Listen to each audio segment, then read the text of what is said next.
ananiambia mimi namtaka mwanamume wake. Au hujasikia hiyo? Ndio. Mwanamume wake mimi na ule ni unajua. Kuna mtu anaweza akautaka ule. Huyo mwanamume. Yule sio mwanamume.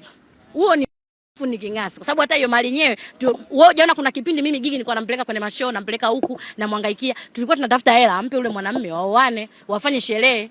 Kwa hiyo mahali zenyewe ametoa Gigi. Mahali zenyewe pia ametoa yeye mwenyewe Gigi. Hela anatoa wapi yule mwanamume? Mtoto mdogo kama yule anapata wapi? Msanii. Na yule mwanamume nyimbo zake zimetoka lini zikamlipa? Twende kwa YouTube, tuanzie YouTube. Nyimbo zimemlipa lini? Kwa song ipi ambaye ameitoa huyo msanii?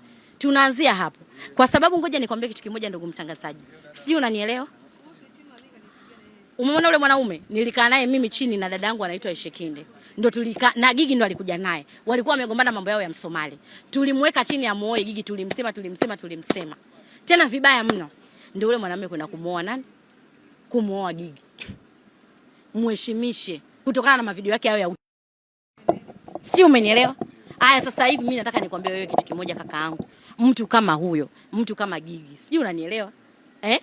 Yaani nawezaje kwenda kutembea na wewe mwanaume wake? Mbona havutii? Alafu mbona mdogo? Unajua mimi sasa yani sina kazi ya kuwalea watoto. Nawezaje kwenda kumlea mkinyasi? Yaani nimuache Cheusi Mangala, nimuache Moze wangu, Moses Peter, nikamwache dancer famous dancer wa Diamond.